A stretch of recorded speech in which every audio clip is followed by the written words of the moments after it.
Welcome back to my channel. For today's video, I'm going to review this Belo Intensive Whitening Toner and Soap. So, itong soap na to is nabili ko sa Shopee last summer pa, pero ngayon ko lang siya ma-review. So, itong set na to, itong dalawa na to, is nabili ko siya for the price of 80 pesos. So, wala na, napadaan lang siya sa aking sa feed ng Shopee ko, and then nakita ko nga to, parang naka-flash sale ata siya. So, tiningnan ko yung price itong toner na to. Kung bibilhin mo itong price na to, yung toner na to is, yung price niya is 149 pesos, and ito namang soap niya is 60 pesos. So, parang 149, parang 69 yun. Pero hindi ako sure, parang ganun yung price nitong soap na to. Pero ito tiningnan ko, yung price alone niya is 149. And then, naka-sale siya, nakita ko siya, 80 pesos lang. So, sobrang mura na. And nung binili ko to, dalawang set itong binili ko. So, yung isang set na nga is naubos ko na yung soap niya, pero yung toner niya, yung kasama ang toner niya ng una kong, yung isang set na binili ko is may natira pa siya hanggang dito. So, ayan, ipapakita ko lang siya. So, ayan, sealed pa siya kasi nga, hindi ko, sabi ko sa inyo kung bakit naka-sealed pa siya. So, unahin papakita, sige, buksan na rin natin tong toner, itong set na to.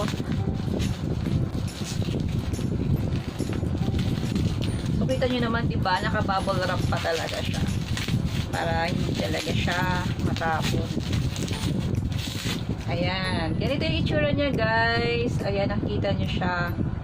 By Kojic toner 60 ml, tapos free na yung sabon niya. So, sobrang mura na nito, guys. 80 pesos lang yung bili ko. So, unahin na muna natin yung review ko and experience ko sa pag-take nitong soap na to. So, soap ng Belo. Siyempre, di ba, pag sinabi natin Belo, parang Doktora Vicky Belo, as in, sobrang sikat na doktor ng mga celebrity. So, sabi ko, ayun, try ko nga, baka sakaling, yan, may magko-comment na naman, maputi naman daw talaga. So, wala lang, di ba, kahit naman maputi tayo, mas gusto pa natin magpaputi na magpaputi. So, yun talaga yung hilig ko, guys. So, pagpasensyahan nyo na sa mga nanonood ng mga videos ko, puro whitening talaga yung feature ko. So, kung hindi talaga kayo mahilig magpaputi, sabihin nyo naman puro pagpaputi. Nandito po kayo sa channel lang puro pagpaputi ang mga ginagawa ko. So, unahin ko na munang basahin kung ano yung mga kiniklaim ni Belo Kojic Acid, and hindi ko siya mabasa eh. Belo Kojic Acid. Alam ko moisturizing tong soap na to eh. So, sabi niya dito, yung mga main ingredients niya is kojic acid, tranexamic acid, glycerin. So, meron siya nga siyang kojic acid. So, mahilig din ako sa mga soap na kojic acid, diba? Ang kojic acid, isa sa mga main ingredients na nagpapaputi ng ating skin. So, kojic acid, an organic compound that prevents melanin production and minimize pigmentation from the source. So, meron din siyang kasamang tranexamic acid. So, an amino acid derivative that inhibits inflammation and reduces the appearance of somewhat dark spots that do not respond to other skin lightening ingredients. Tapos, yung glycerin naman niya is a powerful moisturizing agent that prevents moisture loss and restores the skin firmness and elasticity. So, kaya ko siya din nagustuhan kasi meron siyang kasamang firmness and elasticity. And syempre, di ba, hindi naman tayo pabata and patanda tayo ng patanda. So, kailangan ko talaga ng firmness and elasticity. And right now, kasi feeling ko medyo, syempre, nakakaramdam na talaga ako ng aging. Dahil, syempre, di ba, age 30 plus na po ako. And, ayan. So, hindi ko pinatanggal ko siya. Kasi nga, babasahin kayo sa likod niya. Wait lang. Guys, natanggal ko na. So, an intensive whitening bar with glycerin that deeply moisturizes and nourishes skin and dull skin. Proven to moisture 42% better than the regular kojic acid. So ito kasing si Belo, may kasama siyang moisturizer. Pero di ba yung iba kong kojic na nagagamit, parang wala namang moisturizer na kasama. So ang ginagawa ko, nagko-kojic ako, tapos gumagamit pa ako ng moisturizing soap, which is Dove, para mag-moisturize yung aking skin. So itong si Belo Kojic Acid, meron na siyang kasamang moisturizer. So ito yung itsura niya. So ayan, ganito lang siya kaliit. Ayan. So, hindi ko pa rin siya ulit. Simula nang maubos ko yung isa, so may natira pa akong isa nga. Kasi nga, i-review ko pa nga to, and kapag ginamit ko siya, wala akong ipapakita sa inyo. So, inubos ko muna yung isang sabon para, ayan, tinanggal ko lang yung, ayan. So, ito yung itsura niya, guys. So, share ko na sa inyo yung experience ko sa paggamit ng Belo Intensive Whitening.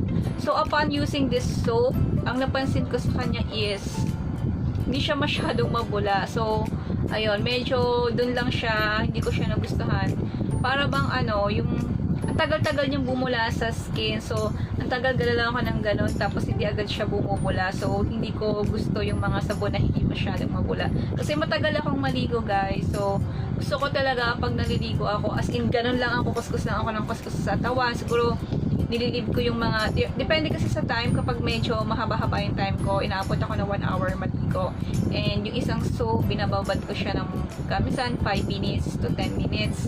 So, ito, parang hindi ko siya bet masyado kasi nga, hindi siya ganun kabula. And of course, syempre, pag mga ganitong klaseng soap, alam naman natin na mabilis talagang matunaw yung mga ganitong soap. Pero yung ibang other soap na mga Kojic, mabilis din matunaw. So, ito lang talaga ang yun lang, hindi ko gusto sa kanya. Hindi siya ganun kabula. So, sana mas more on mabula pa siya talaga itong si Belo. When it comes to naman sa effectivity, pumuti ba ako?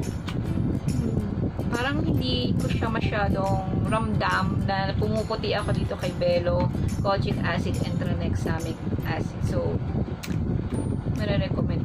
So, mamaya ko sasabihin. So, ito naman si toner. Ito naman. So, meron pa siyang natirang hanggang ganito. Ito pa yung natira sa kanya. So, ito naman si Belo Intensive Whitening Kojic Acid and Tranexamic Acid. So, pareha siyang may tranexamic acid. So, ito naman si Belo is meron siyang micropeeling toner. So, yun din. Kaya ako siya binili kasi ito yung toner na nakita ko na may micropeeling toner. Kasi yung mga previous toner na ginamit ko is hindi naman siya micropeeling. More on moisturizing siya, firming, whitening. So, ito yung isa kong toner na nag-iisa na may micropeeling toner. So, bakit ko siya binili? Bakit ko nagustuhan itong si may micropeeling toner? Bakit ko nagustuhan na? Kasi syempre, that time kasi, syempre magsiswimming ako and mangingitim tayo, guys. Alam, expect, syempre summer nun and before summer ko kasi siya nabili. So, naka-ready na yung mga whitening ko na pampaputi. So, itong si toner, may micropeeling siya. Gusto ko matanggal yung first layer of skin ko, yung dead skin cell ko sa aking face, yung pinaka first layer, kasi alam ko mangingitim ako, gusto kong magpalit, mag-renew ng skin. So, kaya ako tiniray itong si Belo Intensive Whitening Toner kasi may kasama siyang micropeeling toner. And yun na nga, after kong matry ito and magamit ito, actually, hindi mo mafe-feel, wala kang makikita na nagbabakbak yung iyong face. Diba yung iba sa mga na-try, sa ibang mga, ano diba, merong mga ibang toner, as in yung mga cleanser ba yun, nakikita nyo na nagpipil talaga yung skin mo, as in nagbabakbak talaga siya. So, ayoko nang gano'n na nagbabakbak yung aking face na ano, kasi syempre diba, pag nagbabakbak yung face mo and naglagay ka ng mga powder or face powder sa yung face, magbabakat-bakat siya. So, ang pangit tingnan. So, ito, si toner, wala kang makikitang any bakbak sa iyong face. So, walang ganon. At saka, feel ko na medyo natatanggal na yung mga dead skin cell ko. Parang nagre-renew na yung skin ko. Tinigil ko na yung paggamit nito. Kasi yun lang naman ang purpose ko. Kaya gusto ko siyang itry. Kasi meron siyang kasamang micropeeling toner. Tatanggalin lang niya yung mga dead skin cell mo. I-renew lang yung skin mo para bumalik siya sa dati. So, yan. Yun lang na-explain ko na pero hindi ko pa nabasa. So, basahin lang natin yung mga yung mga kiniklaim ni Belo. So, exfoliate skin to allow and whitening actives to penetrate deeper, reduces the appearance of stubborn dark spot, eliminates impurities, dirt, and makeup residue. So, skin that totally fairer in just 7 days. So, yun nga yung sinasabi niya. And also, with micropeeling technology that gently clears away dead skin cells without visibly peeling and flaking. Yung flaking pala yung tawag dun sa mga nagbabakbak. So, all in all, ayan. So, bigyan na natin ng final verdict itong dalawang product na to. For the price of 80 pesos, sobrang mura na nito, guys. So, by the way, nasabi ko na nga ba, in-order ko nga pala sa Shopee. Sa Shopee ko siya in-order. So, dalawang set yung binili ko kaagad. So, for the price of 80 pesos, sobrang mura na nito, guys. So, ayan. So, ditong dalawang to, so, dito medyo hindi ako masyadong alam mo, na-convince dito sa soap na Belo, Kojic acid, tranexamic acid na to. Pero dito, sa toner niya, umawi siya kasi nga meron siyang micropeeling technology. So, kung gusto mo, kung galing kang nag-beach ka, nangitim ka, yung gano'n, alam mo naman yun, yung pagdaramdam mong nainitan ka, may pinuntan kang hiking or whatever na nagpainit ka buong maghapon and feeling mo nangitim ka. So, try mo tong Belo Intensive White Micropeeling Toner as in para matanggal yung mga dead skin cells mo at mag-renew ulit yung skin mo. So, yun lang guys. And after mong ma-reach, na feeling mo natanggal mo na, I think pwede mo na itong mag-stop. Kasi pangit din naman yung nagpipil ka everyday, nagpipil ka ng everyday ng skin mo. As in, kasi pag lagi ka nagpipil ng skin sa yung face, mas lalong ninipis yung alam mo yung layer ng skin, parang luminipis siya ng luminipis pag lagi ka nagpipil. So, iwasan din natin yun guys kasi hindi rin yung maganda sa skin. Kasi lalo na pag tinamaan ka naman ng sikat ng araw is mabilis siya, direct talaga siya sa face. So, hindi rin man ganyan. Kasi may minsan din na napipil ko na lalo na dito sa skin ko, pag nainitan ako ng araw, nafe-feel ko talaga ng hapdi niya sa katawan. So, medyo sensitive skin ako. So, yun lang guys ang masasabi ko dito kay Belo Intensive Whitening Kojic Acid and Tranexamic Acid. And yun lang guys. And also, don't forget to subscribe for more videos and updates. Bye!